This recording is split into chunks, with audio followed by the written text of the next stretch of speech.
10 দিনের মধ্যে আয়ের হিসাব দিতে হবে বিচার বিভাগের কর্মকর্তাদের।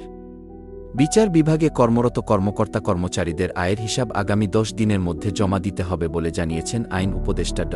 আসিফ নজরুল। মঙ্গলবার 14 আগস্ট সচিবালয়ে নিজ দপ্তরে সাংবাদিকদের সঙ্গে আলাপকালে তিনি এমন মন্তব্য করেন। আসিফ নজরুল বলেন, জুলাই গণহত্যার সঙ্গে জড়িতদের মানবতাবিরোধী অপরাধে আন্তর্জাতিক অপরাধ ট্রাইব্যুনালে বিচার হবে। আইন উপদেষ্টা বলেন, গণহত্যা ও গুলি বর্ষণের বিচার হবে, মামলা হচ্ছে। মানবতাবিরোধী অপরাধ হিসেবে বিচার করা যায় কিনা তা খতিয়ে দেখা হবে। জাতিসংঘের তত্ত্বাবধানে তদন্ত হবে।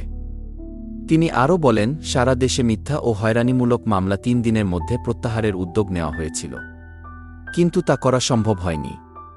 পুলিশ বাহিনী না থাকায় সেটা সম্ভব হয়নি। এখন পুলিশ যোগ দিয়েছে, আশা করি 31 আগস্টের মধ্যেই সেই সব মামলা প্রত্যাহার করা হবে।